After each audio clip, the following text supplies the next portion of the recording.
ये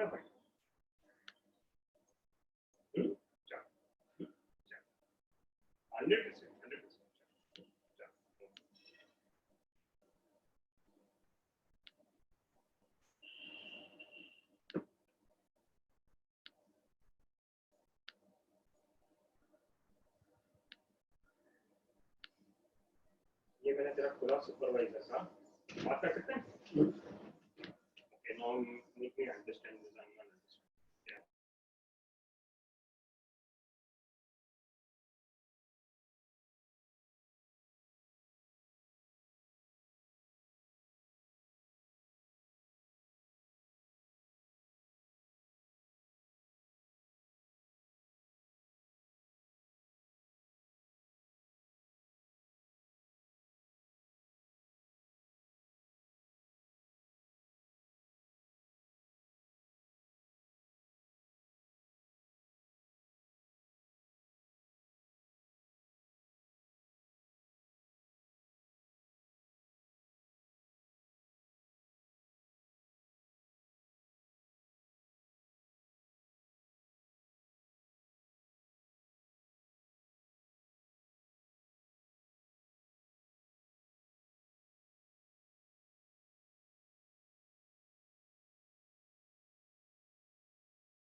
Good morning, Farzan sir.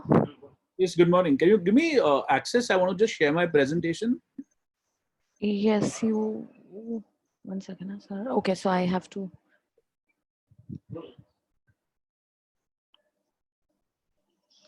Okay, I have made you host. Okay. Yeah.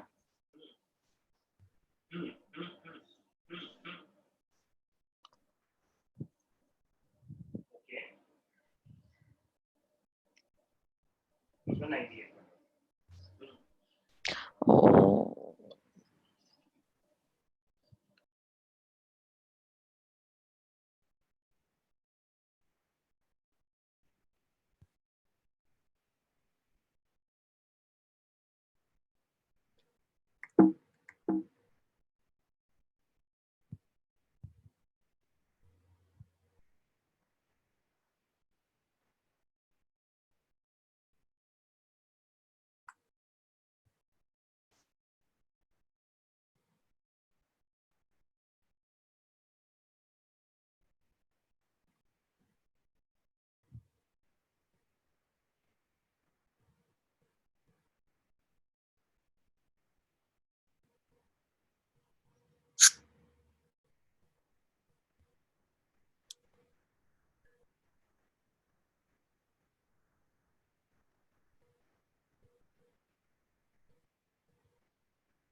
Should we start in a minute or so, please?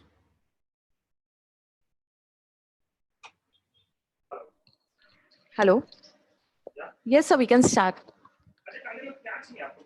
Okay, and this admit button that is there, am I to admit the participants or would you be doing that? Sir, actually, I've made made you the host, so only you can see. So if you can make me the host again, I will start getting it, and you stay the co-host. Okay, 1 second. How do you do that? Which is okay. Which is the policy says even if a customer opted the EMI on due date would get debited and the refunds will be processed accordingly. Okay, so that's Yeah, is that okay? Perfect. ठीक है sir. Thank you. अपने नहीं है वो अपने से वो थोड़ा सा होता ही है ना यार टेंस का भी करनी है मैं क्या करूँ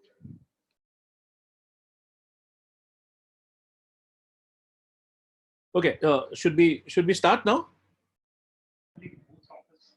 Yes, sir. Okay. Good morning, all. Can you just mute everyone, please?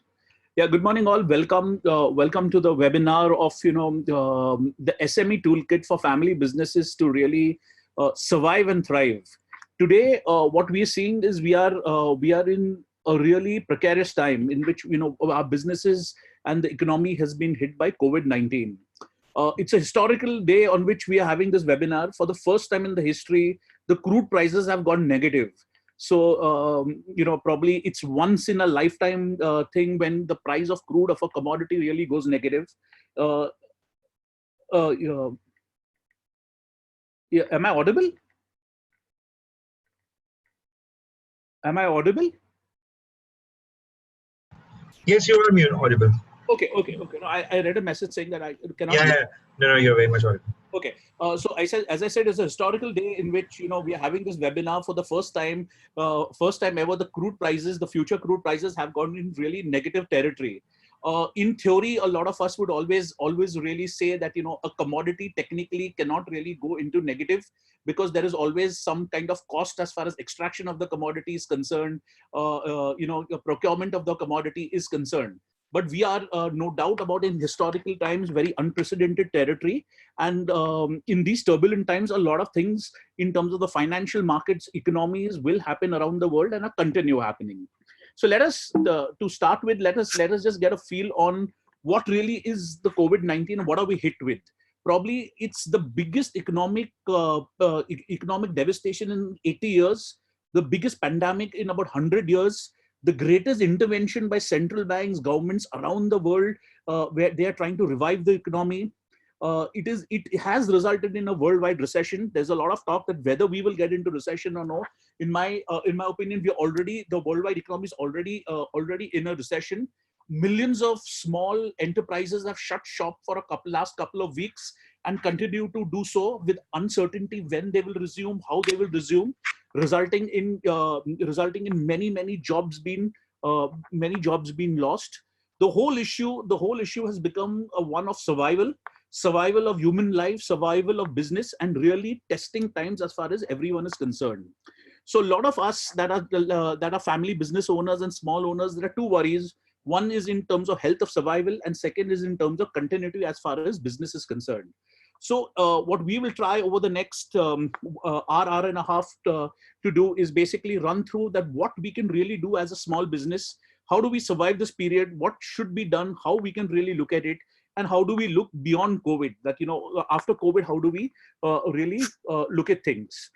Let's look at it in the Indian context. We've been in a lockdown. We've been in the lockdown for almost 50 days, almost 2 months is what we've been really in a lockdown. Let's go back a little. Before COVID really hit the Indian economy was not in the best of states. It was only in the month of December and January where some green shoots of growth was seen, and there was a lot of talk that is this the turning point, and would the Indian economy really revive after that? Post which really the COVID crisis has hit the economy, and almost the economy is at a standstill. At the start of it, in the month of December, January, when the crisis did hit China, the talk in India was that how will it hit really supply chains? That a lot of consumption items and a lot of supply chains is on China dependent.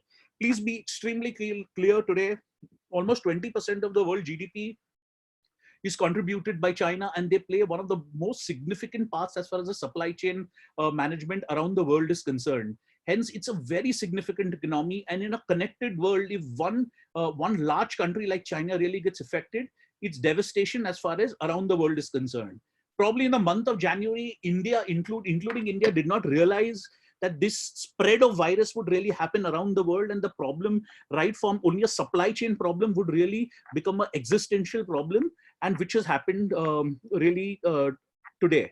Liquidity was tight in the last, I'm talking pre-COVID. I mean, we were looking at basically, we were looking at a very tight situation just before COVID. A private sector bank had almost gone down, had been rescued by the one of the largest nationalized banks, and no large collateral damage had really happened. We had come out of the ILFS issues that had plagued the Indian economy. So liquidity on the whole for SME sector, for the SME companies, small companies and companies was an issue. And when COVID really hit, it was the last nail in the coffin. There's a lot of talk around the world. There's a lot of talk really around the world, in terms of what sort of stimulus that you really look at, that in terms of reviving it, reviving the economy, reviving the businesses. So far in India, we've done a stimulus of approximately, give and take, about 1%. 1% is what, between 1 and 2% of GDP is what we've really looked at.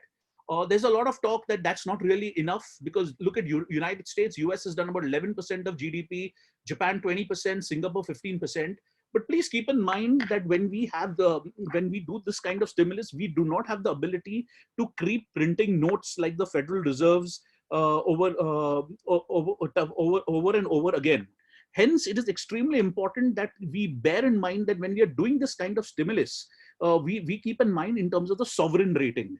Now, sovereign rating is really rating given in terms of the overall stability as far as the country is concerned, and the deficit figures are really, really concerned.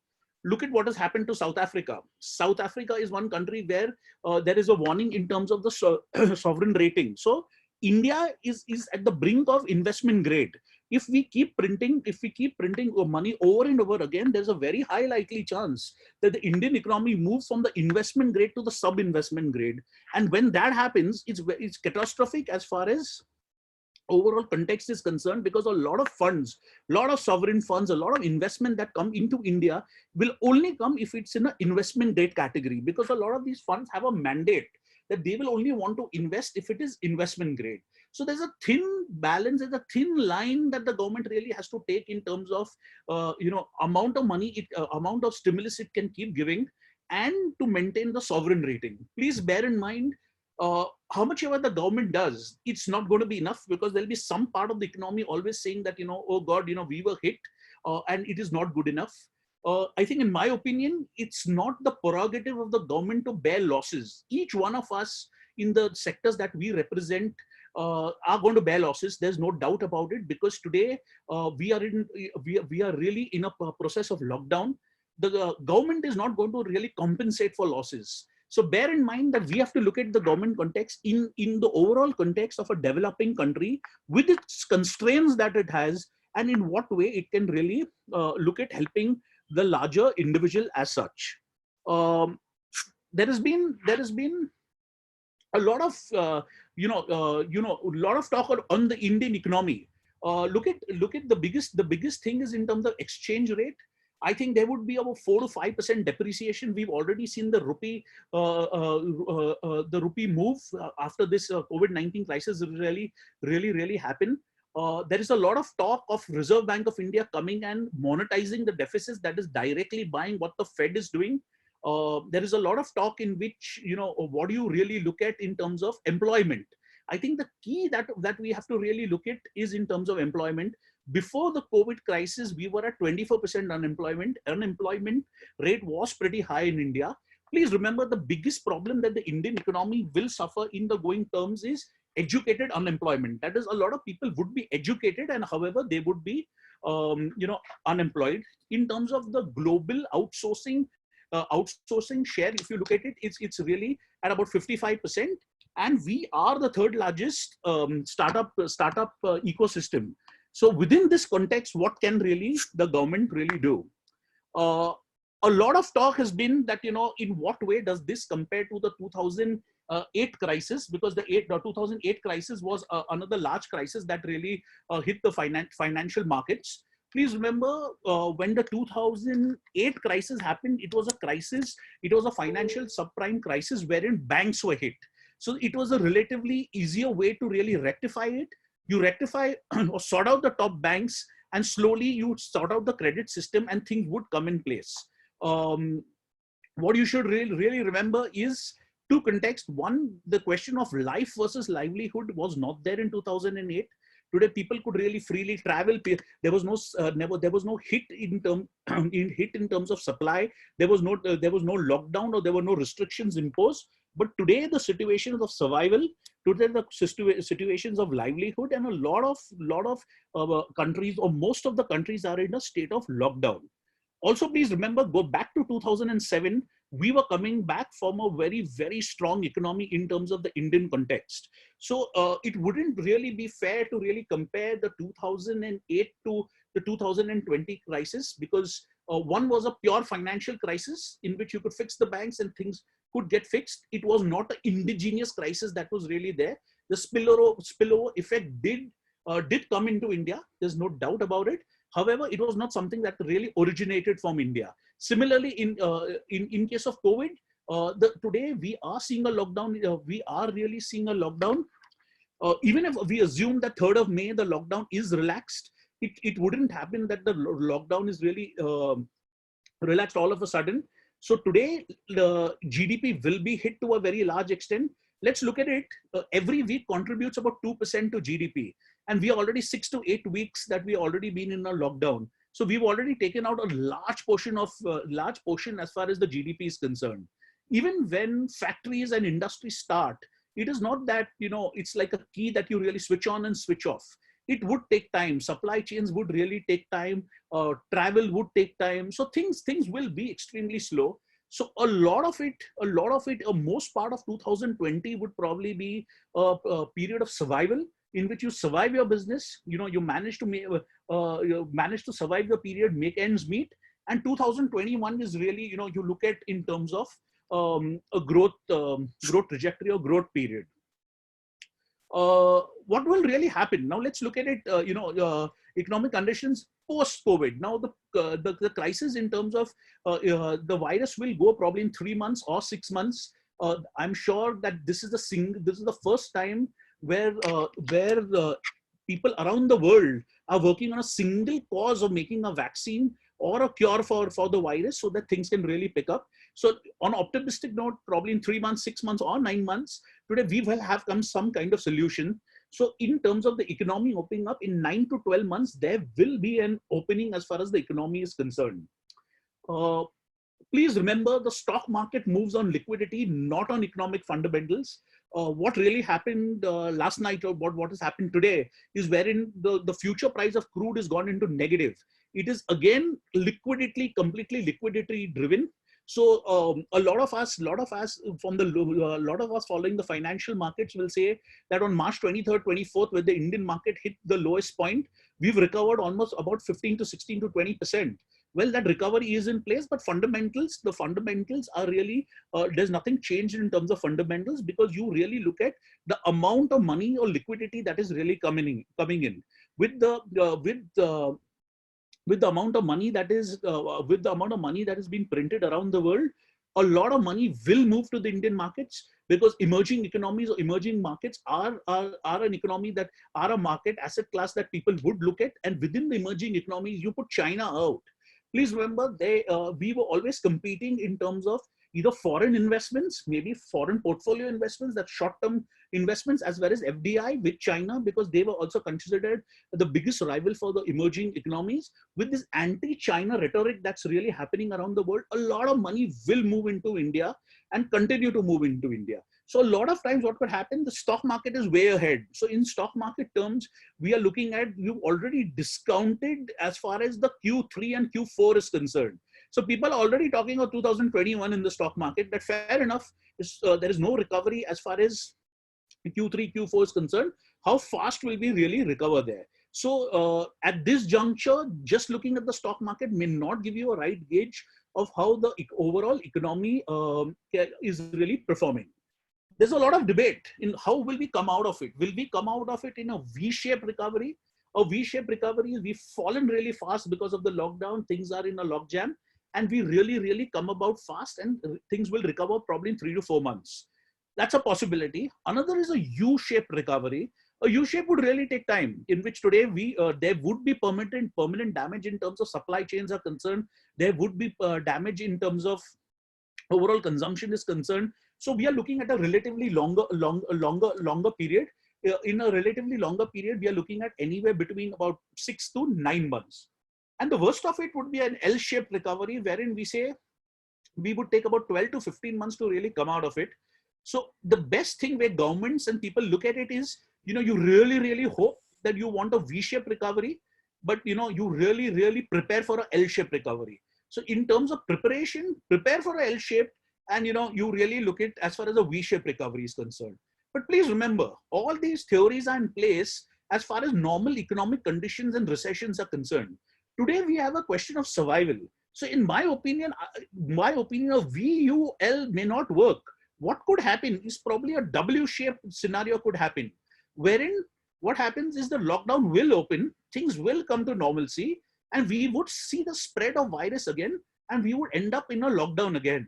So we could see this scenario of pattern open, close happening for the rest of the months, probably from June onwards, as far as India and other parts of the world is concerned. So we could have recovery and we could really go down. So it is very, till a clear cure is really found in terms of economic terms, it's going to be a question of how we really, how we really look at it.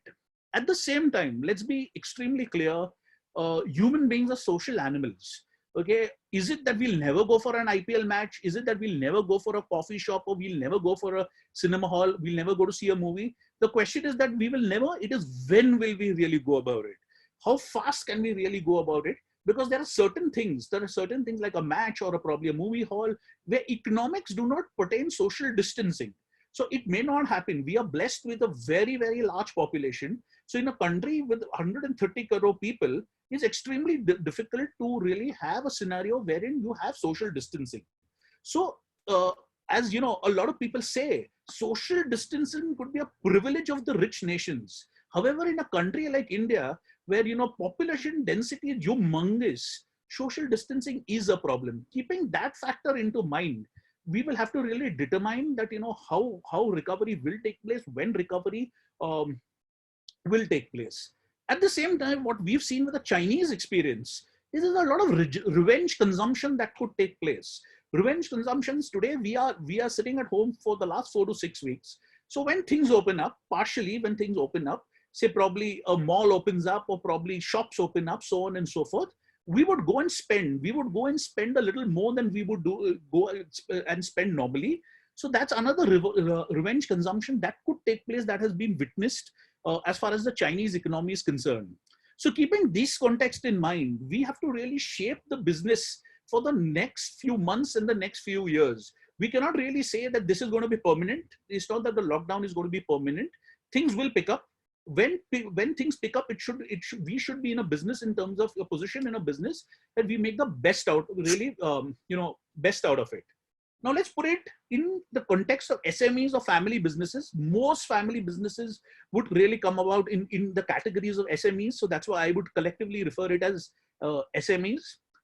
SMEs play a very, very significant part in India and emerging economies. In India, if you look at the overall context, we have about 70 million SMEs.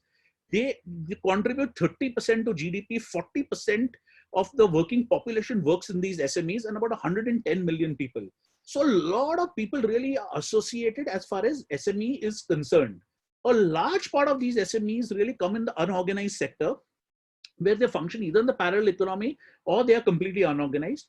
A lot has changed since demonetization really took place, and a lot of these unorganized players have really moved into the organized sector, but there's a long way to really go. In terms of survival, what is really seen is that most of the NPS, say somebody has done an average. If you look at it in terms of survival, most of these SMEs would really have cash only to survive for 2 weeks, and we have already been in a lockdown for 6 weeks. So big question is, how many of these small businesses are going to open after really the lockdown goes about? So right now we are in a state of lockdown, so we really don't know the damage that has really happened to the economy. It is slowly, when we open, hopefully probably in the first week of May and subsequently, is we'll really realize that how many of these SMEs have survived, how many of these jobs are going to come back, and so on and so forth. So as far as the government is also concerned, they need to play it very smart. They cannot give the complete stimulus as far as the government is concerned now. They will have to go about in phases. For a simple reason, you will have to really know. You really you will have to really know that whether what is the damage what is the damage as far as the Indian economy on opening up is really concerned. The biggest pressure for this is going to be financial services. A lot of these small SMEs, because of the nature of it, used to take money from what is known as shadow banks or NBFCs, non-banking financial companies, almost 30% of the total credit. Also with microfinance companies, because of the nature of being unorganized. Now, with this kind of pressure, with this kind of pressure that is really there, it really will not, it won't really work as far as the NBFCs are concerned, because the credit quality or asset quality will really, take a hit. So what do you really do in terms of family businesses? What would you really do? First thing, you will have to really, this is the time that you have to really understand your complete business model. Understand your supply chain. Understand your supply chain in detail. Reach out to your customers. Extremely important to reach out to your customers and explain to them that what you really have your plans in terms of survival, and also after COVID, how will you really look at it. Please remember, analyze your cash flow. There's micro analysis of your cash flow that is extremely important. There's a lot of credit that SME companies really give as far as payment terms are concerned. If you do not survive the period and you shut shop, you may not receive the money ever. However, if you look at it in terms of debtor days, as we put it in finance, we would put it say 0 to 30 days, 30 to 60, 60 to 90, 90 to 120, and so on and so forth. A lot of people that owe you money are going to extend the amount of time that they're going to pay you in. So be extremely clear as far as your cash flow is concerned. If you have to look at a state of recovery, please really look at recovery. How are you going to go and work about it? How are you really going to talk to your clients? Because remember, as you are in a survival mode, so are other companies in the survival mode. There's no doubt about it. Cash is really king. If today at a promoter level or at the company level, if you really have cash with you in terms cash with you, that is in cash and cash bank balance, is extremely important. You can really utilize it well to get better payment terms, better clientage, and probably a lot of benefits in terms of acquisition opportunities as well. As far as capex is concerned, please be very clear. In this period of uncertainty, you will not really look at in terms of what capital expenditure you're going to look at, because you want to open up, assess how the damage is, what it is, and then look at it. So try and push your capex as much as possible. Okay, unless and until you are midpoint 80-90%, please do not really further as far as encourage in terms of capex really will happen. Next thing, in terms of, please understand the policies given by RBI and the government to your sector. There'll be certain policy that will be given by the central bank, that is by RBI, in a generic term, wherein you would have a repayment holiday, you would probably have better repayment terms, you would probably you would have one-time construction of loans. Whatever is coming, a lot will keep coming in, as time goes. Please analyze that very carefully. So there could be generic to the banking community on the whole. And second, it could be a very sector-specific push.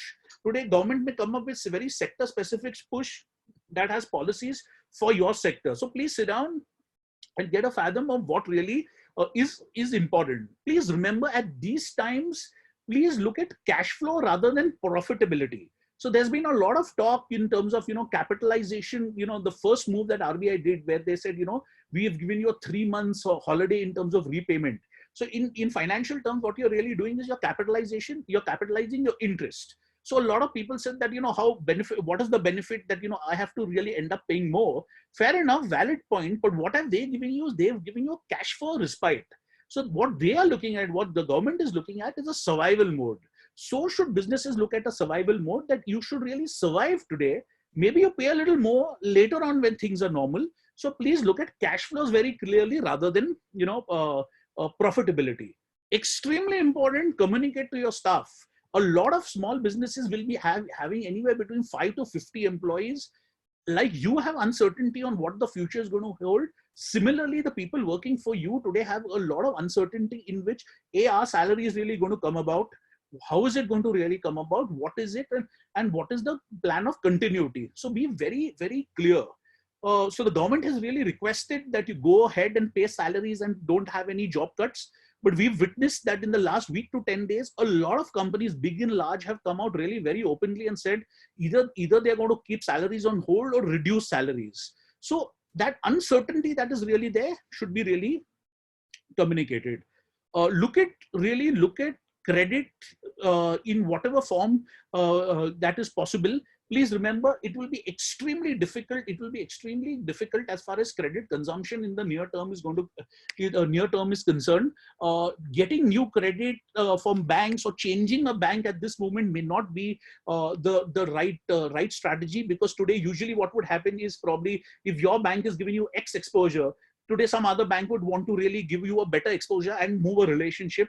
Those days may not really happen in the next 3 to 6 months. So please stick around with your banker, whatever possible financial institution that you are with, and see whatever maximum return that you can really look at. Also, please remember, redraw your business plan. You will have to really go for cash flow. Please calculate your working capital cycle that is there. Is that your procurement to the amount of money you collect? You may have to look at a scenario wherein you look at slightly lower margins but better collection terms, because you have to survive that period. So be very clear today. That will be a case-to-case scenario. If you are a firm that has enough of cash and liquidity, you can work normally. But however, if you are a firm that is really been hit by this thing, please look at collections rather than margin. So that is something that you will really have to look at. Look at short-term funding. There is a lot of short-term funding that will come about in the system. RBI is really looking at pushing through the LTRO operations. They are really pushing credit to NBFCs are concerned. NBFCs will come out with customized structured debt solutions as far as various sectors are concerned. So be open to that it could be a very customized solution for your sector. So look at those short term. The cost of those solutions will be slightly higher. You will not get it at bank rate, though you may say that the RBI is reducing rate. Why is it that the credit from NBFCs is slightly higher? That will continue because they are really factoring in the credit risk that is associated with the period and with the sector. So be open. There will be a lot of structured debt solutions probably when things open up. So a lot of these larger, smaller, medium-sized NBFCs will give you solutions. So look at it in a way in which you take it for the time being, survive the period, and then really, go on.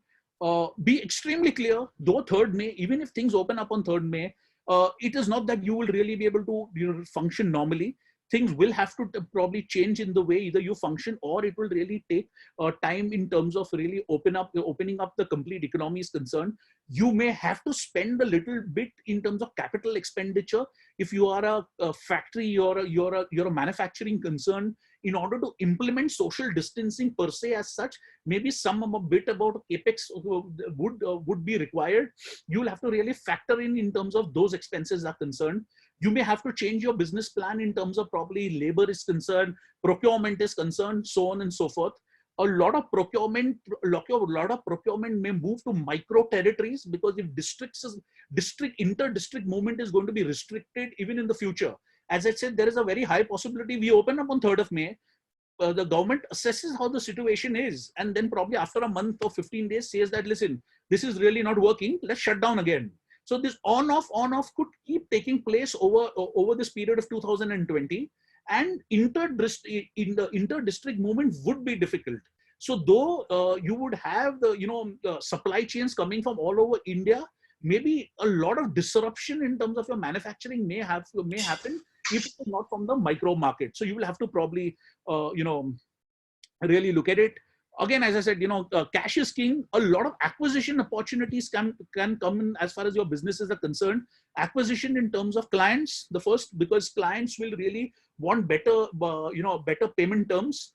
Yesterday, one of the largest paint manufacturers, without giving names, one of the largest paint manufacturers in India have communicated to all its vendors that we are not going to pay you in 30 days. We want a payment cycle of 60 to 90 days. So a lot of these small SMEs that are supplying to this paint manufacturer, some of them may be out of business, saying that, listen, we don't have the capacity to hold.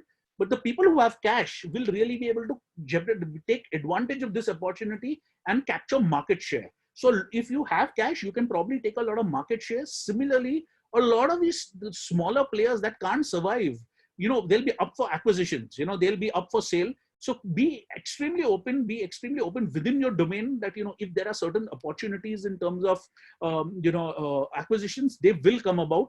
Valuations will really be lower, much lower than what they were a few months back or a few years back. So take advantage if you really can look at it.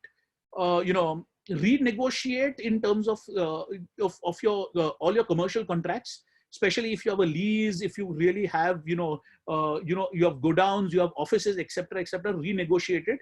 But be very careful. Please do not overdo it, because what really happens is, again, as a survival of the fittest, this period is the survival of the fittest period. So it could happen that, because there's so much negativity at this juncture, you may say that, I don't want this office, or I don't want this showroom, and you end up negotiating with the owner. Owner says no and gives it to someone else, and you miss that location or you miss that opportunity. So be very careful when you're doing it. There's a thin line between negotiating and really, closing down business, which will have a large real impact. So, the problem is a lot of these showrooms, or if a lot of y'all have retail presence in terms of, showrooms and retail spaces, it could so happen that most of these transactions are done through lease rent discounting, when you take funding from the banks. But please remember, banks are aware of the problem that's really happening. Okay, banks are aware of shopping malls, cinema theaters, so on and so forth, the problem that they are really facing. So because the problem is too plenty to most of their customers, there's a problem, solutions will come about. So at this juncture, be open to solutions, keep an eye open what it is, do not really panic, and look at how things really shape up. Look for funding from many sources. A lot of people will look at acquisition opportunity, the funding opportunities for small businesses. I know a couple of people who said that, listen, stock market is something that we don't want to really look at, but we want to invest into small businesses that give us cash flow. So maybe from people, people from your town, people from your city that want to associate with you, they may want to associate in one form or another. So be open to that. Be open to getting onto the concept of really getting into partnerships for survival. And you really have to be ready as far as the next, phase is really concerned. As I always keep saying, only if you survive, you will thrive. I mean, the whole idea is survive 2020, make ends meet, survive 2020, and only then will you be able to thrive in 2020, 21, 22. Please remember, India is the consumption capital of the world. Consumption is going to come about. Growth is going to come about. We are a favored destination as far as capital is concerned. One of the risks, other than COVID, post-COVID, one of the risks that could really happen is this whole thing that is happening in terms of the boycotting China is concerned. Like the Indian government has already put out one advisory in which that FDI rules as far as neighboring countries is concerned. But please remember, it's hard. It's hard to really eliminate a country which contributes almost 20% of world GDP. So you have to bear in mind that even though COVID may come, a vaccine may come, however fast it comes, we really hope it comes at the earliest. But due to this backlash, to avoid China, there could be a lot of economic repercussions as far as the overall context is concerned. So a lot of opportunities could come India's way if taken in the right spirit. You will have to really be there to take the maximum advantage to it. Look at the positive side of it. Even pre-COVID, $17 trillion really was invested in negative interest rates. So in simple terms, negative interest rate is where you pay the bank to hold your money. And look at India. India is the consumption capital today. We are going to increase in terms of manufacturing, services sector, so on and so forth is concerned. And we are very much there in terms of the opportunities as far as the world map is concerned in terms of developing nations. So capital will flow in coming times. You will really have to look at it, and things will really move. So that positive should always be kept in mind. One extremely important thing for family businesses is adoption of technology. A lot of businesses today have been third, fourth, fifth generation businesses. They're doing fantastic. They're doing really well. They've been really profitable. And a lot of technology is not really moved into business because a lot of generations above have been saying that, listen, we've done it right so far. So why move away from it? Why evolve technology? However, what has happened today is a great opportunity to really adopt technology in whatever form of business, whatever form of business you are in. Like yesterday, I was talking to a client of mine. He's into the real estate business. So the son had just joined the business about 5-7 years back, and he always wanted to make walkthroughs as far as the flat and businesses are concerned. Now, to make a walkthrough, you have some kind of marketing spend, so on and so forth. However, it was always said that, why do you need this? My flats are always sold. Why do we implement all of this? But because of COVID, nothing has happened in the 6 weeks. And because he could make a walkthrough, a couple of flats could be sold. So look at that opportunity there. So adoption of technology would be on a permanent basis. Things would really be adopted in terms of technology in whatever form and sector that you belong to. So that should be really looked at. How will you supplement technology to your business? Be very clear, demand will slowly pick up. Okay, a lot of economists will say that V-shaped recovery will take place, so on and so forth. But today demand will slowly pick up. It's not going to happen that probably in the first week of May when we open up, it's going to be all bang. Everything is going to happen. Things will move in a little slowly. So keep that in mind. So it could really happen that you have probably even after opening up, the first quarter could be extremely slow. And then you could see probably recovery really taking place. The biggest risk factor being that the second phase of the virus doesn't come back. Hopefully it is not really witnessed in terms of China. We do not really know how authentic data comes out from there. But however, it's extremely important that the second wave risk is not there. If there is a second wave risk, I mean, then things will get worse. But let's hope for the best rather than really the worst. Be very clear that these are unprecedented times. Today, things can happen that your businesses have really been hit. If you are in a sector that's not going to come back probably in the 3 to 6 to 9 months, like for example, tourism, hospitality and tourism could be worst hit. If you have to really look at an exit plan, that if you feel that it's better to exit the business now and then relook at it probably when things normalize, it's fine. Please look at it in a very legal and proper way. Do not take knee-jerk reactions. Okay, have a proper exit strategy. That if you're going to exit the business, how it's going to be.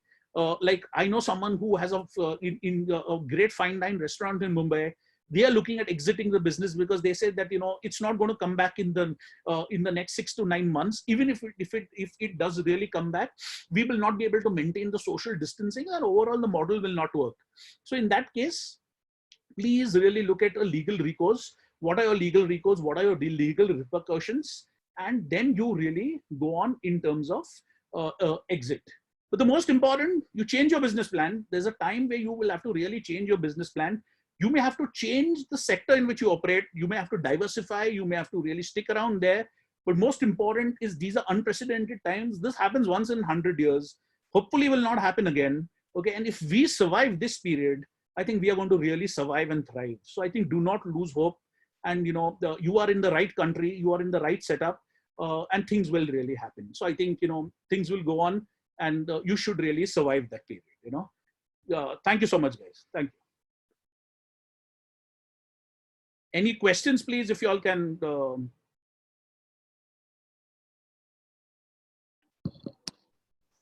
Guys, anybody wants to ask something to sir, you can just unmute, talk, and then mute yourself again. Sir, I have a question, sir. Yes, who's this? I am Manoj Moore, sir, FMB4. Okay, yes, Manoj, please tell me. Sir, my question is, like, we are into marketing of our various products in Odisha. Now the market being closed means how do we market our products to all the industries when is sitting in the office? Is it possible, sir? So there will be a temporary blip, and there is a temporary problem as far as the activity is concerned, because one, even your customers are not functioning. Most of your customers, I'm sure, are not functioning. So what you will have to really look at is adoption of technology. See what you can do in terms of adoption of technology if they are open to it. survive this period of the lockdown, because they are going to open. You know, I don't know what's the situation in Orissa, that when are they going to open. I don't have first-hand information on it, but hopefully if they open in the first week of May, things are going to pick up. So you will have to really look at it that from first week or second week of May, how do you really start selling, and how do you make up for the lost period? That is what you'll have to look at, Manoj. Thank you, sir. Thank you. Thanks, Manoj. Okay, I'm going to take up this question from Amit Jain. Sure. First of all, Farzan, thank you very much for this neat roundup. As economists are wont, we can have two people disagreeing with some of the things that have been stated, but we will just take some of these questions up. So Amit has a question here: why printing money will impact our investment grade, and why this is not a risk with the US? Why is US's rating better? Why does inflation go up when a country starts printing money? And if US prints uncontrolled money, should it now depreciate the USD? Okay, Farzan, you can take a shot at it, and I would, given the fact that, you know, this is my own, down my alley. No, please, ma'am, why don't you go first? Why don't you go first? Then I would. Please go first. So this is for all of you. The first question, which is why printing money will impact our investment grade and why this is not a risk with the US. I just want all of you to understand this, that, you know, what is the meaning of an investment grade? You're looking at 3 credit rating agencies, basically Fitch, you have Standard and Poor's, and you have Moody's, which basically rate the government bonds of any particular country, right? Now, our bonds, the government bonds, mind you, have been rated as BBB minus even as long back as in 2016. Oh. All right, 2016, when we were the world's fastest growing economy, India's government bonds were rated as BBB minus. And there are 2 factors which credit rating agencies normally look at. Those two factors are basically the government's fiscal deficit, and the second is the inflation compared to all the peer economies. And I'm going to come back to how does this affect you, right? So when I'm looking at India's government bonds, which are basically the 10-year government securities, if you say that India's government securities are BBB minus, it basically means that the world does not have enough confidence in Indian government bonds, and therefore the Indian government would have to pay far more interest rates than, say, a US government in order to borrow money. How does this boil down to you? Because when the government, which is almost like it's called the sovereign bond, which basically means that it is the highest credit rating that any country would give its bonds. If the government bonds themselves are BBB minus, then it means that the private sector will have to pay far more interest rates in order to borrow, okay, from the international markets. Now, so that's the first part of it. Now, the point is, if you're printing more money, you basically, it's a simple demand supply kind of a situation. If you have supply more than the demand, what will happen to the price? The price goes down, right? And in the same manner, if you have more of supply of money, and if the government is resorting to more and more fiscal deficit, it means that the government bonds are going to become more and more into the junk status, which then will mean that the interest rates at which you will be able to borrow from the world markets will be far greater, right?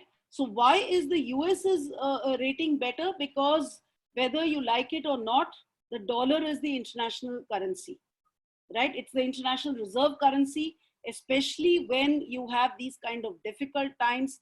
People run towards the currency which appears to be the least risky, and that, unfortunately for all of us, is the US dollar, right? So that takes care of your first question. Why does inflation go up when a country starts printing money? It's very simple, no?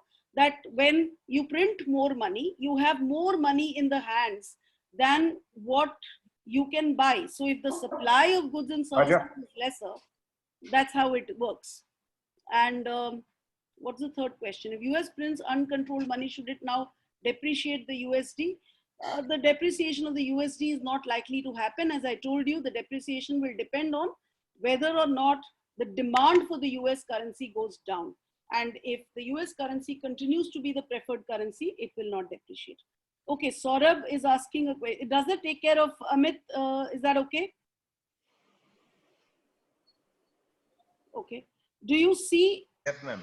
major policy changes from Indian government in order to grab the opportunities coming from the companies that move out of China?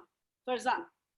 Yes, I think the traction has already happened. I think the seeds were already sown a year or so back. I mean, we were looking at taking a large part of the supply chain from China. So the efforts will be made. But as I said, right now, probably the effort will be made in terms of survival mode, in terms of health. Once that is in place, I think a lot of investment avenues will open up in terms of the Indian government is concerned, because they realize that this is a once in a lifetime opportunity wherein a lot of supply chain may want to move to India. So I think things would really act fast, and things would really move. So a lot of people into the manufacturing sector, services sector, this could be a lifetime opportunity, because things will really look at moving in terms of supply chains moving to India. But please remember, things are not going to come about overnight. Be very clear on that as well. It's not that in the next 3 months, 6 months you would really see the things moving. Because infrastructure is a real problem as far as India is concerned compared to China. For some of you all who've had the opportunity of traveling to China would realize the kind of infrastructure that really they've set in. So in the long term, yes, the things will move, but it will move with a slow and steady pace, in my opinion. Okay, Kardam has a question. Will new term loans from banks be tough for new projects? Yes, extremely tough as far as new projects are concerned. So let me add two parts to it.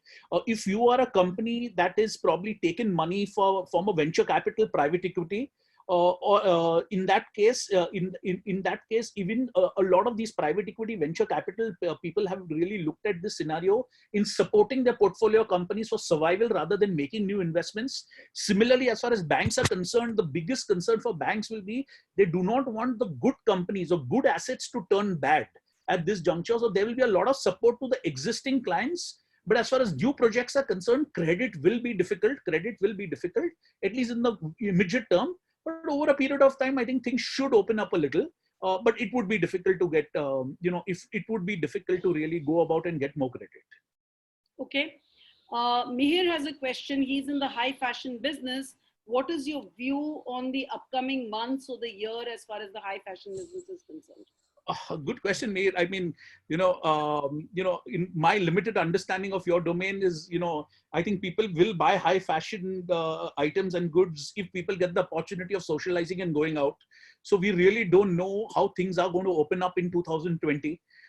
Maybe a lot of these bigger events may not take place. So also, because you are at the higher end in terms of the value chain is concerned, I feel a hit on the business will be in place to a far larger degree than it was before. So if I may add to that, Farzan, the high fashion business is an absolute discretionary spend. So probably what we might want to advise you, Mihir, is to look at more of these, what do you call these, trunk events? Yeah, correct. Yeah. So rather than try and sell it through a mall and so on, where social distancing is going to be the norm, I think it would be better. See, this goes for each one of you. Rather than, and this is my private opinion, of course, each one of us has their own way in which we would want to look at it. But my suggestion would be that do not look at closing down your business so fast. Absolutely. Think of what are the other kinds of business models and think as innovative as you can, right? So you would have a list of your client base if you're into the high fashion business. What are the ways and means in which you can continue the very same business, and in fact go in and ask for a premium on the fact that you're continuing to operate during these times. Okay, so that's what I would suggest, and that would require anything from these kind of trunk events to doing probably a private display in each one of these high net worth individual houses that you could think of, rather than selling it through a conventional mall. True. All right, Ketan, more often than not, the collection of payments is not driven by us, but by market trends. How can we change that? What measures can we take to improve collections for better cash flow? I think, as I said, Ketan, cash flow is going to be difficult for you and for the people that are really, that are going to, you supply to. So it's going to be a challenge. The question is, how do you balance the thing of in terms of, recovering your cash flow and continuity of business? So there's no simple formula to really look at it in terms of, what can really be done. But however, keep in mind that continuity of business with optimal cash flow is what we will have to look at. You're absolutely correct. As I gave an example of that paint manufacturer, what do you really do? If you're a SME that's supplying to that and the paint manufacturer says, 30 days, I'll pay you in 60 days. Now, you either supply to me or don't supply to me. That's a call you will have to really take. So it is going to be difficult. It is driven by market trends, but within that market trends, try to be on, the least affected within the market trends. It's not that, some people are going to have fantastic collections and some people are going to have really bad collections. I think this, bad collection and bad debts is going to come about in the next 6 months to 1 year. But be on that thing where, the least amount of bad debts is that you can look at. I feel that's what you can really do. I would also want to hazard a guess that in this kind of a scenario, what would really work towards a turnaround is where you kind of eliminate cash completely and look at more of barter exchanges of a certain sort. True.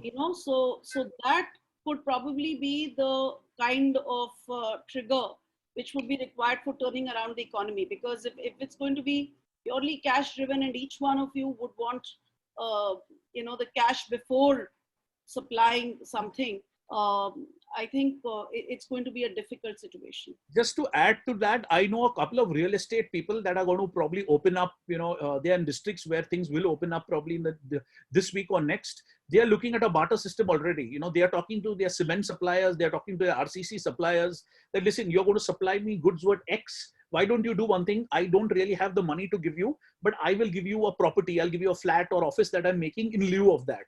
So these barters have already started initiating in real estate, and you should look at it in your industry as well. Yeah. Okay. Now, the other question is from Ronak. If the international markets do not open, even if India does, what will be the status of the economy then? Ronak, there is a piece in the Mint that I have written on 16th, and we can probably share that with you. The problem with many of the reports is that they're looking just at the domestic economy. And they're forgetting that India's openness indicator is one of the relatively higher ones. In fact, we are as open as, say, China is, and in fact, more open than, say, the US is, both in terms of the dependence on the rest of the world for our goods, services, and also for capital flows, right? So Professor Farzan had mentioned the fact that we are the preferred destination and so on. So we are looking at a very, very high dependence on the global economy. And all these reports, if you look at the Barclays report, which actually predicted a slow growth rate, that was a report which I have written about, and where I'm saying that you're not even looking at the impact of the global economy. So it's like this. Let me explain this to you very simply. If you're a farmer, and if you have decided that I'm going to try and use all the pesticides, all the fertilizers, all the irrigation that is available as part of a green revolution, and I'm going to have high productivity. It will work up to a point, because if your neighbor farmer is a poor farmer and he has not invested in those pesticides are going to come and affect your farm. Okay, so if the rest of the world is not really going to be up to whatever is happening, and if it is not going to try and introduce the same kind of measures, and if there is no international cooperation, you will find that India-centric domestic policies alone will not work. Okay, Yash Ladha, if suppose our plant is in the red zone and the lockdown for the red zone is extended beyond 3rd May, and our competitors are in the green zone, how should we go about it? Very nice question. Yash. Yash, to be honest, it's a very good question. Today, what you could really look at is two things. One, in terms of even the red zone, like a lot of Maharashtra is in the red zone, which includes Bombay and Mumbai and Pune. So at least the industrial MIDC that we have issued policies in which certain factories can be started, which is outside the city limits. So even in the red zone, certain relaxations will happen, and you have to really comply with those to really start your factory. At the same time, if your competitor is in the green zone, what you really need to look at is your nature of your goods. Today, supply chain across states or across cities will be extremely difficult. So if today your manufacturing unit is something that can do well within within the district or within probably that specific state, it's much better. But today, if you are in a business that has to be where it has to be supplied across destination, across states, it would be a real challenge. So these things of red zone and green zone will have a blip in terms of initial starting off. But remember one thing, over a period of time, normalcy will come in. So maybe you get affected to start with, but over a period, I think that can be compensated with. But a lot of things in terms of factories are concerned, in terms of you'll have to look at a lot of design changes, because today social distancing in factories has never been there in India. So today, when you really look at it in terms of when the worker is entering, how do you really sanitize him? How do you let him inside the factory? So a lot of that has to be implemented. So whether you're in the green zone or the red zone, you will have to put those practices in place. So A, start thinking on those practices, what it is. B, look at what your local, like we have a MIDC, whichever state you belong to will have a industrial development corporation. What are those guidelines? And start preparing for those guidelines over this period. Okay. Okay, one moment, please. So we have from Aditya Jajaria, we are the distributors of Tata Steel and are already holding 1.5 months of inventory, but the company will try and send us the orders placed and are left for January, February and March. So what should be our reply to them? So Aditya, to answer your question, I don't know about Tata Steel, but let me give you the analogy that's happening in the auto industry. A lot of these auto dealerships that are really there, they have inventory anywhere between 1.5 to about 2 months.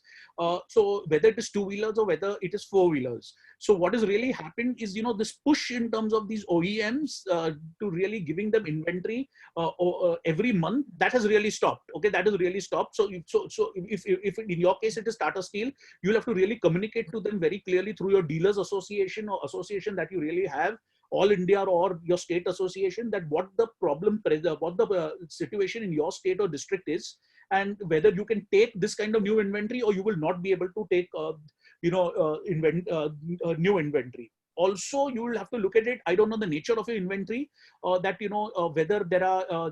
this can be held for a very long period of time. It cannot be held for a long period of time. Like the auto industry had a very unique problem. Like the Honorable Supreme Court said that, no selling of BS4 vehicles after 1st of April.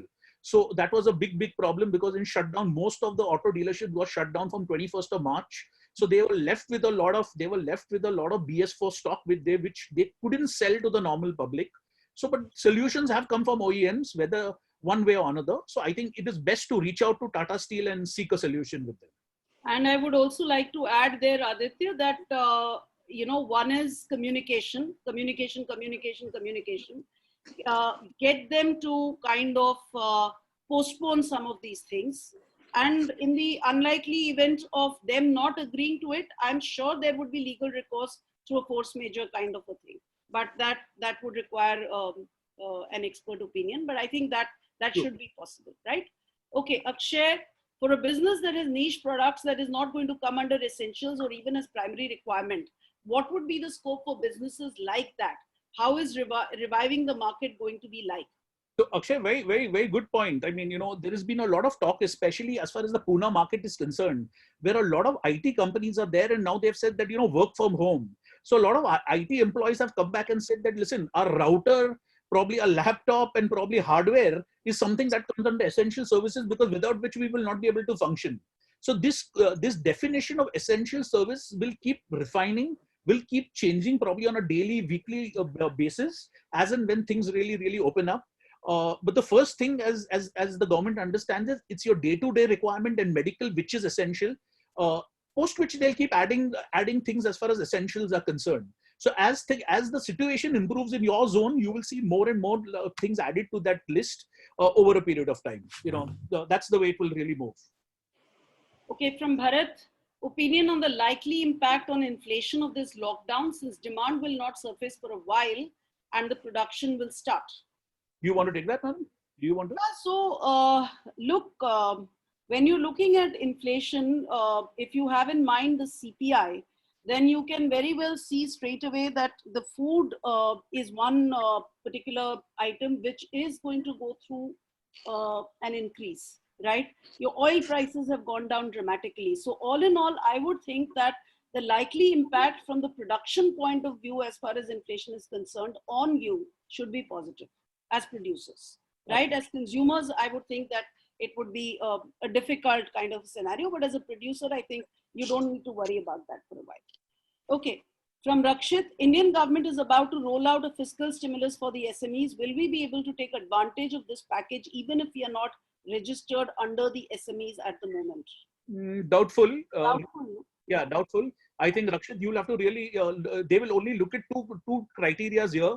One, probably, as I said, Rakshit, the problem is so large, everyone is affected, okay? Large businesses, small businesses, everyone is affected. So first thing, as far as SMEs are concerned, they would look at registered SMEs. The government may even fine-comb the definition saying that, let us look at profitable SMEs. Let us look at SMEs which have been paying taxes to us over a period of time. So, for you to really not qualify as an SME and get the benefit would be extremely doubtful. Okay, Vishal has this very interesting question. Okay, in a post-COVID world order, do you think WTO will have its influence that it has now on international trade? And if no, can India leverage the situation? I'm afraid, sorry, Farzan, I'll just one point and then I'll give it to you. Yeah. The WTO, I think, in any case, has become a toothless kind of tiger in the recent years. And it has been increasingly replaced by bilateral trade negotiations. I think that's going to be the order of the day. Farzan? I think another thing, please keep in mind, is this China against China rhetoric is really going to really get louder and louder as we get closer and closer to November, December, because we are heading into the US election. And that will be a very important factor to decide the US election. As far as WTO is concerned, as Madam said, it's already as good as redundant. So, that really is not the thing. But what will happen, this anti-China thing will get louder for sure. It's very easy to say that, India or someone else will really benefit from it. But world over, this is not a very positive thing in terms of supply chains to really happen at such a fast pace. Okay, Gaurav, our business model is to buy in bulk and distribute on credit, long credit terms. Now both imports and credit have taken a hit. How to keep things moving now? We are into the import and distribution of polymers and petrochemicals. Crude hit is another pain point. Yeah. So, Gaurav, I think crude hit is two things to it. One, what really happened last night? Let's understand the future price has gone negative. Yes. Okay, the future price of May has gone negative. But if you really want to see the actual price of crude, you should really look at the futures of June and July, which were trading at $23 to $27. So I think yes, crude has gone down, but this negative thing was more of a I think a crude ETF really acting up, and it went into negative zone. As far as you're concerned, it would be very difficult because in terms of exchange rate the rupee is going to continue to depreciate. RBI will keep intervening to whatever possible extent it can, but that will be one issue. And this whole thing of in terms of import and distribution at this juncture, how fast will it open up? How will it open up? There are a lot of questions to it. So I think you will have to really relook at the business model in terms of overall scenario and also overall credit cycles that you can offer to your clients. Ravish Gupta has a question. What about infra? Will there be a lot of stress by the government on it? Ravish, as far as infra is concerned, if you are in the infra thing, you're in a good space. You have to just survive this period of 3 to 6 months. Please remember, we need jobs. As I said, job creation will be the most important thing. And the way in which government can really push job creation is to give a push on infrastructure. It will really give a very, very high push as far as infrastructure, keeping in mind the fiscal deficit is concerned. So I think infra, you're going to be in a good space in terms of, in the coming couple of years is concerned. I think 2020 will be challenging, but I think after that, that push for infra will continue. At the same time, there is a lot of pressure from the public, from the Indian citizen and world over, that moves the supply chain from China to India, for which you will need fabulous infrastructure. So that push will come irrespective of whichever government it is. I think that's a space that will do well in the coming years. I think the government is also going to start looking at buying some oil, according to me, and trying to stock up on the reserves of oil. So that's going to be a positive move. Okay, Sanchit has a question. What are the best sectors to diversify our businesses into in the current situation? I mean, look, I mean, in terms of, do not diversify for the sake of diversification. Look at what the scenario is. This pharma thing is a little overdone. Like if you even see the listed stock market, I mean, pharma shares have 40 and 50%. Listen, it's not that the case that because COVID is around, I'm going to start consuming 2 times more medicines. It's not going to happen. Okay, so a lot of it is, yes, I will probably slightly increase I'll try to stay healthier, I'll try to stay better, but it doesn't mean that there's going to be extra push. So, you could look at healthcare, you could look at various sectors. I think let's put it this way: do not look at negative sectors. Like, do not look at hospitality, do not look at tourism, do not look at retail, because these sectors are sectors that will be the last to take off.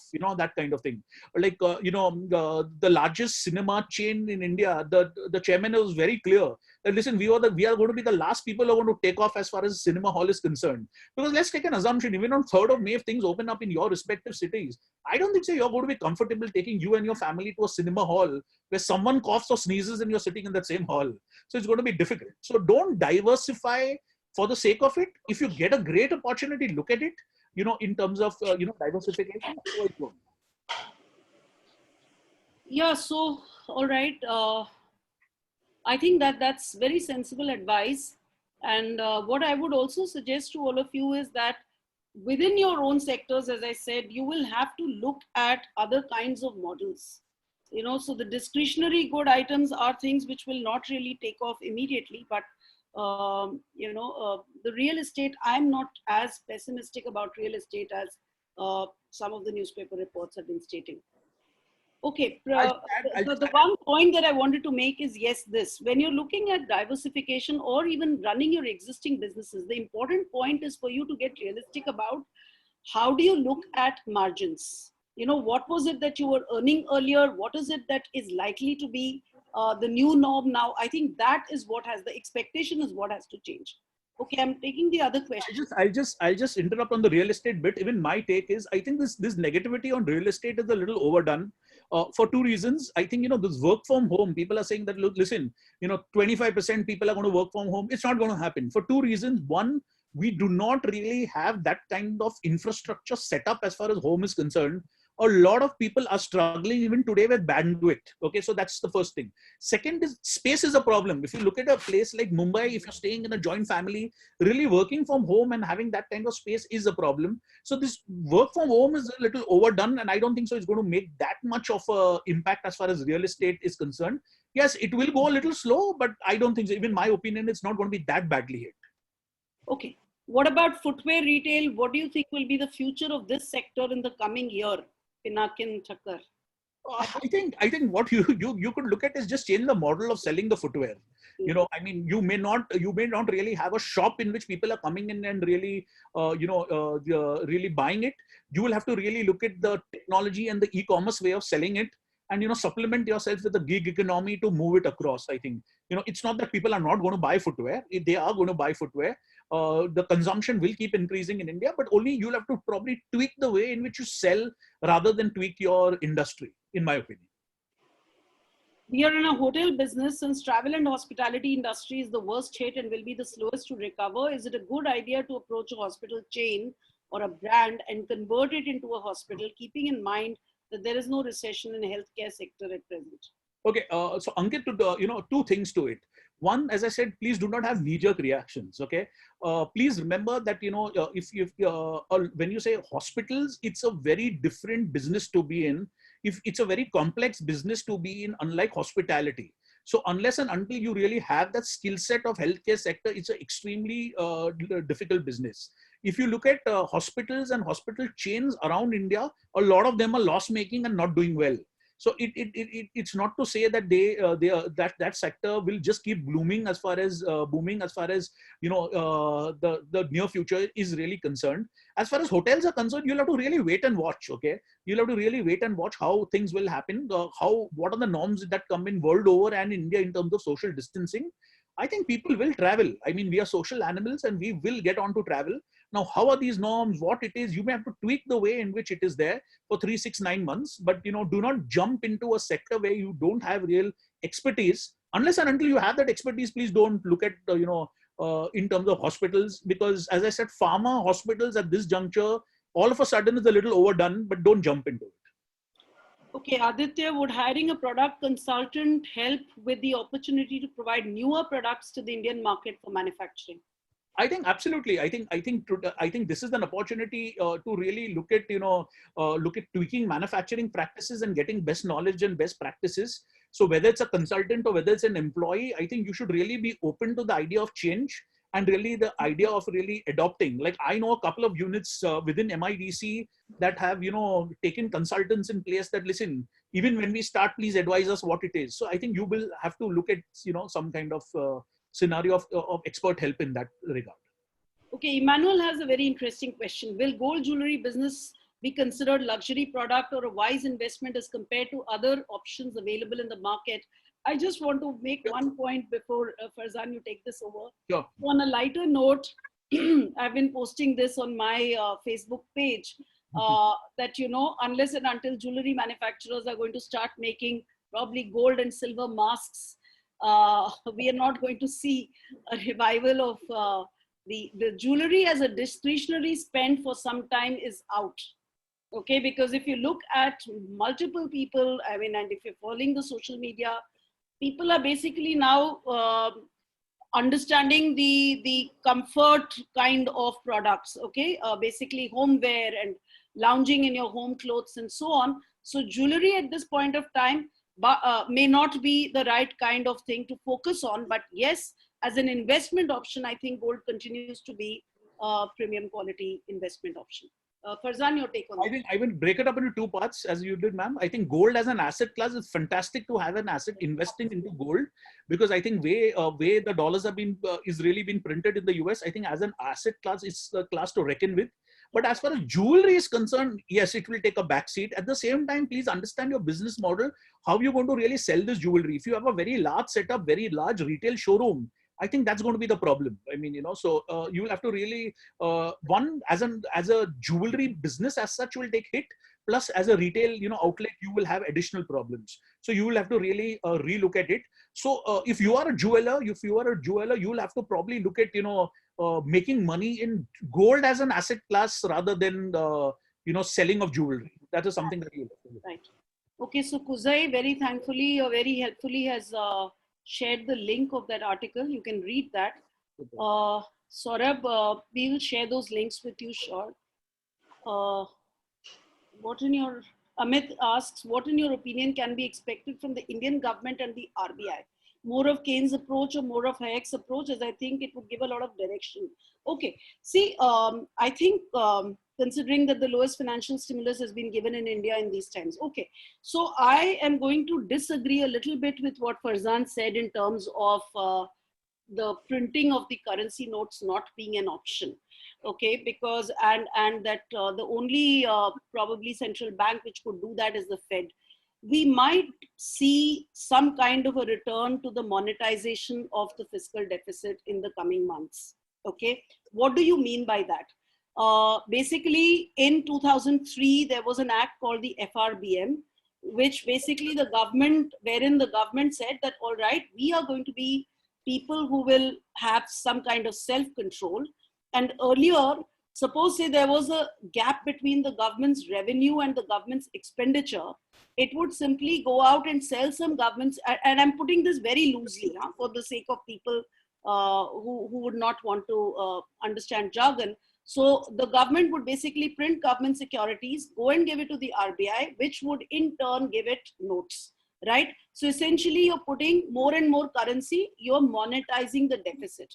Now that sort of a thing was put to an end in 2003 when the government decided took it upon itself that it is going to practice fiscal conservatism.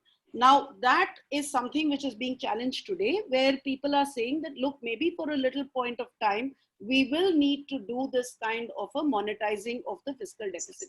We may still see that happening. And as I see it, a fiscal deficit at this point of time is not a problem, because we will need to have some kind of extra help, extra support. Every government in the world is doing it.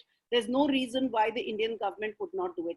As I see it, the government and the RBI is going to be looking at some kind of a concerted approach towards handling this whole COVID problem. But I would also say that this would not just be dependent on the government and the RBI. There would have to be international cooperation on this. Absolutely. Right? Okay. So I'm all for fiscal deficits. Okay, despite the fact that it might mean a junk bond status or whatever, because it's all going to be relative. And as I said, even in the past, when we had a 7.6% growth rate, we still had a BBB minus, which then got upgraded to BBB, which is what is our current scenario. Okay, Vipin, to everyone, income tax authorities target is about 35% for this fiscal year, considering 2 to 3 months down the flush already due to COVID-19. What's your view on how tax authorities would be achieving it? Are we going to see pressures of assessments to achieve such targets, 35% up from the previous year? No, Vipin, I think that wouldn't happen, because probably the government is going to realize that. And now I think it's going to be a more congenial approach to things. So things will ease out even in terms of income tax targets are concerned. So I don't see a real issue there. So we have about 20 messages. I'll have to go fast on this. Amit, your pharma manufacturing healthcare spend, I think, has been taken care of. Yes. Not to read too much into this, but I think pharma is a sector which is going to stay more than anything else for the psychological reasons.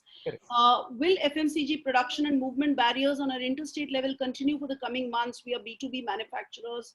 There has been ambiguity from both states and UT regarding production and logistics so far. Our products come under essentials. I don't think so. Yeah. So if it comes under essentials, I don't think so there would be a problem. Probably that even if there are problems, it's just temporary, and it would really happen. I think it's all depending on how the curve will really go down. As soon as you have a situation in which the number of cases are coming down, I think relaxations will come in quick and fast. Okay, Abhijit, there's a question. We are into distribution of stationery and F&B products across Bengal and Jharkhand. How will the supply chain change in the following sectors, and what would be the future of Bangladesh exports? I just want to make one point, Farzan, and then give it to you. I think what you need to learn from Bangladesh, as far as the exports are concerned, is despite all the negativity associated with its human resources and so on, Bangladesh has been able to create this kind of a perception of being a very trusted exporter. Yes, absolutely. So I think that is something which you will need to focus on, right? Yeah. You can go on, Farzan, if there's something else that you want to add. I think that's about it. I think you can go to okay. Aditya Lumba, many people are talking of pivoting into businesses that have a positive outlook in the future. I think we've taken care of that. Any hurried kind of a move is not something we would recommend. Because look, you have to understand this. We've gone through some of these shocks. And I just want to also point out to the fact that in 2008, when the global financial crisis hit every particular country in the world, India was not hit.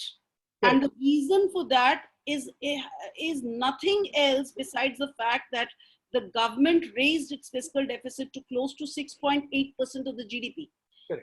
RBI went on a major easing up of the monetary policy. Okay, so for all of those of you who are concerned about what is going to be the government stroke RBI stance, I can, bet my last penny on the fact that the government and the RBI are going to be important reasons why we are going to see a turnaround.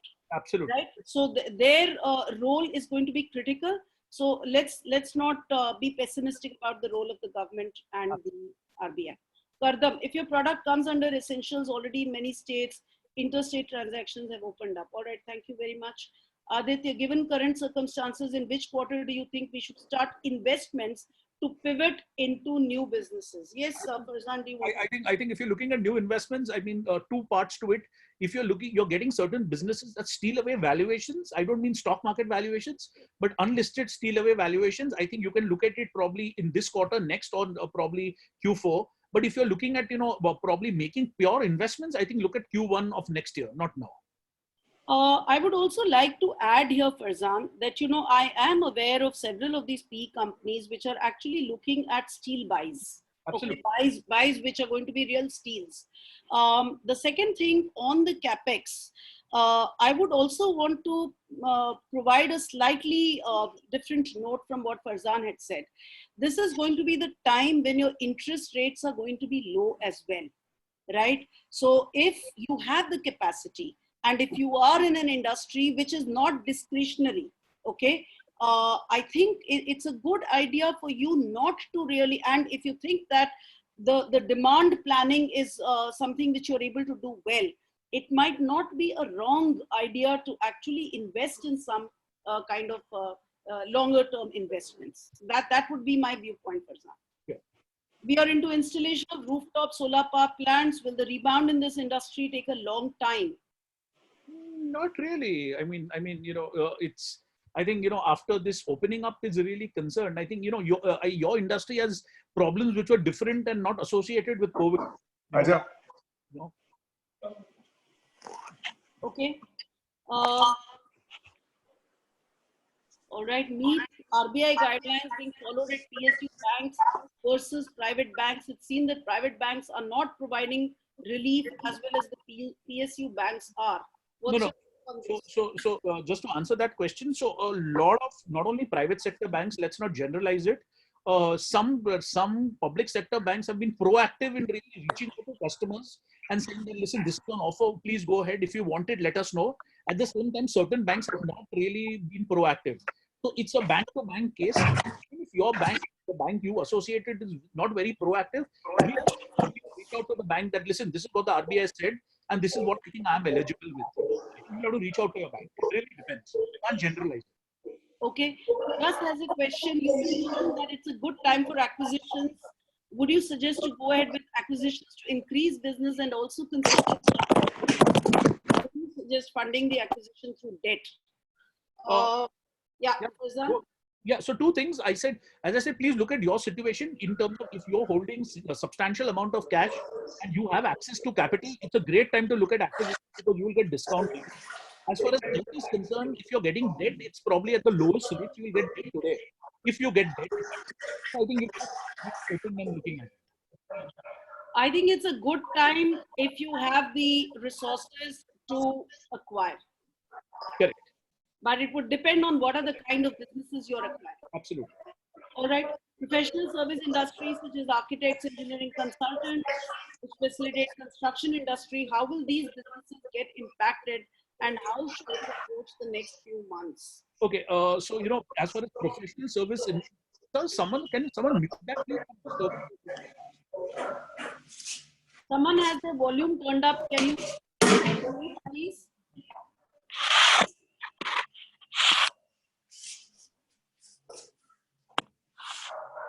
Mute all.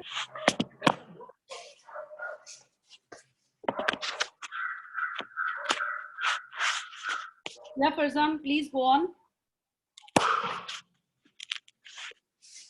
Farzan, we can't hear you. You're muted. Okay, can you hear me now? Yeah. As far as professional services that are concerned, as far as architects, engineers, and so on and so forth are concerned, a lot of transition has really moved in terms of working from remote environments. A lot of firms, etc., especially international architects, have already been used to this concept of working on international projects from remote locations. So I think there's nothing really new as far as that is really concerned. They would be affected in terms of demand. I mean, it really how many projects that they will get assigned to, or how many projects that will offtake in the near future. But as far as working environment is concerned, it should not be a very big challenge as far as that is concerned. Okay, Ram Dwarkani has a message. We have a finance business majorly in rural areas. where they are giving out vehicle loans, SME loans, and so on. After lockdown, how should we move on? Should we start disbursements if people need it? I think you'll have to really look at your credit appraisal, and you'll have to really look at your credit asset quality. You will have to really look at how you're assessing it. On the whole, the quality of book may go down because after a lockdown, people may not have money as far as restructuring is concerned. A lot of restructuring will take place.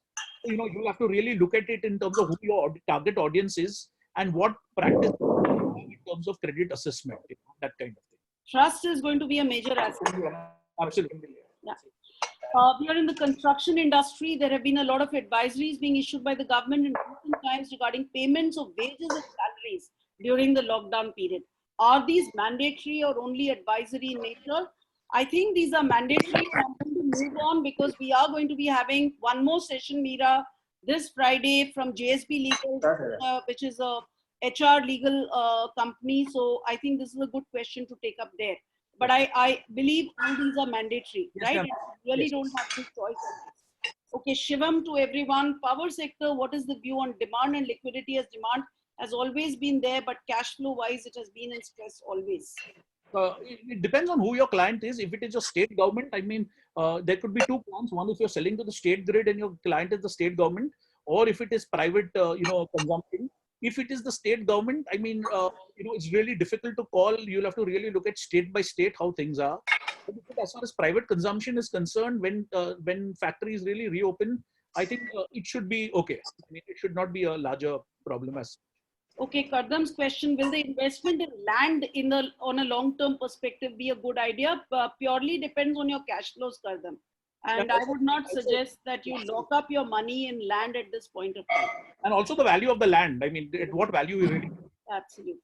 With no direct support from the government to the SMEs, manufacturing sector, and blockade of cash flows in form of payments, what is your take on salaries to be given to the employees? Sanchit, we'll come back to this because this is again a legal question. I don't think you have a choice out there, right? Sanchit Goyal, how can we change the existing limits based on MCLR to the EBLR, RRLR? Banks are reluctant. Farzan? Sorry, what is the question? I didn't get the question. How can we change the existing limits from MCLR to the EBLR, RRLR? I think it's already happening with most banks. I think that is.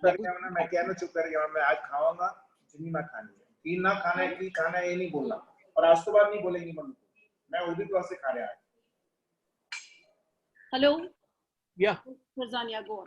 1 second. I just trying to figure this out. Gurjeet Singh, please mute your mic. Yeah, I think that's already happening.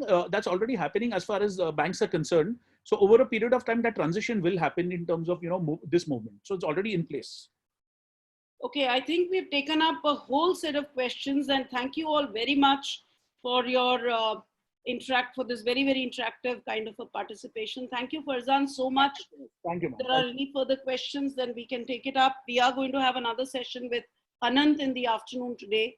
So hope to see you all in some of the other coming sessions as well. Thank you so much. Thank you. Thank you. Thank you, sir.